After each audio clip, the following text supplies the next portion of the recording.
Justice for Mazi Nnamdi Kanu. The African richest man, Aliko Dangote, step in, hear what he says, and don't forget to drop your comments on the comment section. Thank you. The Igbo, I'm coming to you today with a heart that is very heavy. I'm not sitting here in my office in Lagos as a big man. I'm not talking to you as the president of Dangote Group. I am not talking to you as a northerner. I'm talking to you as a human being. I'm talking to you as a friend. I'm talking to you as someone who knows the value of life and the value of peace. We have all heard the news. The judgment has been passed on our brother Nnamdi Kanu, life imprisonment. When that news broke, I know the ground shook in Umuahia. I know the air stopped moving in Enugu. I know that in the busy markets of Aba and Onitsha, hearts skipped a beat. It is a heavy blow. I cannot sit here and tell you that it is a small thing. No, it is a big thing. It is a painful thing. I know that right now, inside the chests of many young men in the southeast, there is a fire burning. It is the fire of anger. It is the fire of frustration.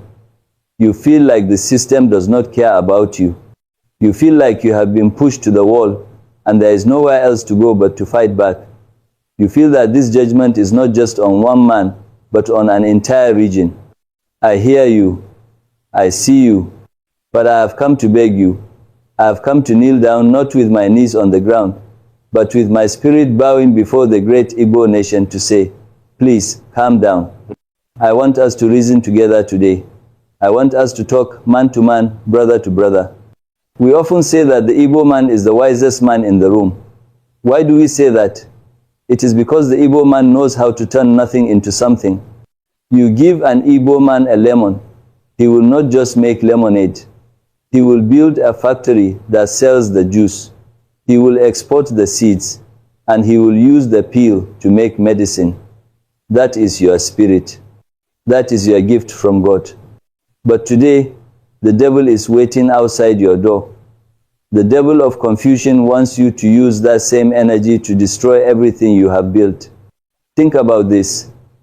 Who suffers when the house burns? If you go out to the streets today in anger, if you say you want to burn down government buildings, if you say you want to block the expressways, who are you really punishing? When you block the Niger Bridge, you are not blocking the president's food. The people in Aso Rock have food in their fridge. The people in the Senate have money in their accounts. When you block the bridge, you are blocking the lorry driver who has borrowed money to buy tomatoes to sell in Owerri. If those tomatoes rot on the road, that man is finished. His children will not eat.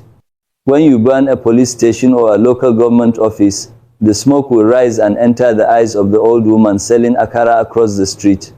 The tear gas will enter the lungs of the baby sleeping in the shop. I am a businessman. My life is about calculation. I calculate risk and I calculate profit. I want you to calculate with me today. What is the profit of violence? If we burn down the southeast, will it open the prison doors for Nnamdi Kanu? No. It will only add more keys to the lock. It will give the people who hate you exactly what they want. They want to point a finger and say, look, they are violent. Look, they are terrorists. Send the army, send the tanks. Do not give them that excuse. Do not sign a death warrant for your own brothers and sisters because of anger. Let us look at the history. I respect the Igbo people because you are the only people in Africa who have come back from zero. In 1970, after the Civil War, many of your fathers were given only 20 pounds. 20 pounds. Imagine that. Everything else was gone. Houses destroyed. Businesses gone. But look at you today. Look at Niue. It is the Japan of Africa. Look at Onitsha. It holds the largest market in West Africa. Look at the real estate in Abuja and Lagos. Who owns the biggest share? It is you. You did this with your bare hands, with your sweat, and with your brain. Why would you want to set fire to that legacy? If you riot today, you are telling the investors, the Chinese, the Europeans, the Americans, and even the Dangotes of this world that the Southeast is not safe. Money is a coward, my brothers. Money is very fearful. If money hears the sound of a gun, it runs away. If money smells smoke, it disappears. If the Southeast becomes a zone of war, the factories will close, the banks will shut down, the ATMs will stop working, and who will suffer? It is the young boy who just finished CAM school and is looking for work. It is the young girl who wants to start a hair salon. Let us talk about the law and the reality. I know life sentence sounds like the end of the world, but in law, it is not a coffin. It is a judgment from a lower court. There is still the Court of Appeal. There is still the Supreme Court. The judicial process is a ladder. You climb it one step at a time. And beyond the court, there is politics, there is diplomacy. Look at history. Nelson Mandela was given a life sentence. He spent 27 years in prison. But did his people burn down South Africa? They fought, yes, but they also used wisdom. They used diplomacy, and in the end, the prisoner became the president. I'm not saying NNAMDI KANU is Mandela, and I'm not saying he is not.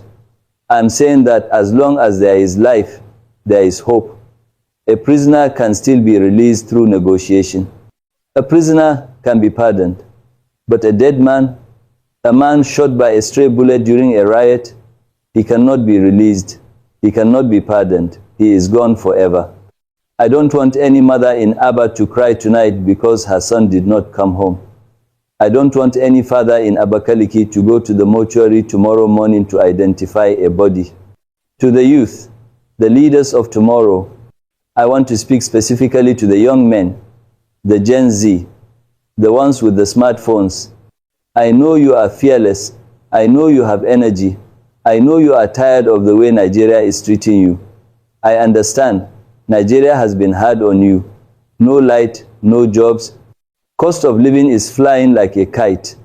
But listen to me. Your strength is not in throwing stones. Your strength is in your head.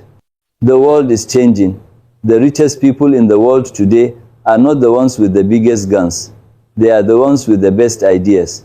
They are the tech guys, the creators, the innovators. The Southeast has the highest number of bright minds in this country. You are the ones creating apps. You are the ones doing crypto. You are the ones running importation businesses online. If you turn your region into a war zone, the internet will be cut. The businesses will stop. You will be taking yourself back to the Stone Age. Don't let emotions trick you. Don't let anyone sit in a safe country abroad and use a microphone to tell you to go and die on the street. It is easy to type war on Twitter when you are drinking tea in London or Finland. It is easy to say burn it down when your own children are safe in international schools abroad. But you, who are here in the heat of Nigeria, you are the one who will face the bullet. Use your sense. Wise up. A promise of brotherhood. I want you to know that the rest of Nigeria is not against you. I know sometimes it feels that way. I know the politics of this country is toxic. It divides us. It makes us look at our neighbors as enemies. But the ordinary man in KANU does not hate the ordinary man in Enugu. The trader in Lagos needs the trader in Onitsha. We are like the teeth and the tongue. We may bite each other sometimes by mistake, but we must live in the same mouth. If you pull out the tongue, the teeth have no work. If you pull out the teeth, the tongue cannot chew. We need the Southeast. Nigeria is a tripod. If one leg breaks, the whole pot of soup will pour away. And if the soup pours, hunger will catch all of us north, west, and east. I am committing myself, and I am talking to my fellow business leaders and political elders. We will not sleep. We will intervene. We will push for a political solution. We will knock on the doors of the presidency. We will beg. We will negotiate. We will look for a soft landing. But we cannot do this if you are burning the streets. You must give us the peace we need to negotiate for you. If there is violence, the government will say, we cannot negotiate with terrorists. They will lock the door and throw away the key. Give peace a chance so that we can fight for your brother. The call to action. So, what should you do now? I know your hands are shaking with anger. I know you want to scream. Go home, gather your family, pray.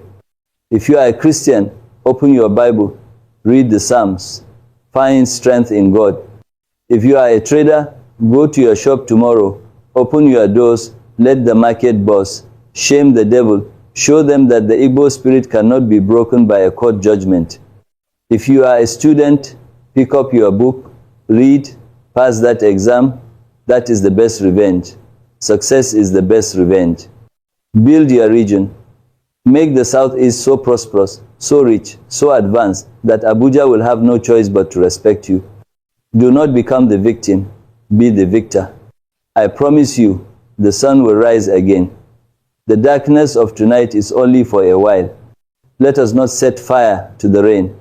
Let us not destroy the bridge to our future. I beg you, I plead with you. For the sake of the little children who do not know anything about politics, for the sake of the grandmothers who cannot run if there is a crisis, for the sake of the blood that binds us together, calm down, breathe, peace. May God bless the tireless people of the Southeast. May God protect our youth. And may God bless the Federal Republic of Nigeria.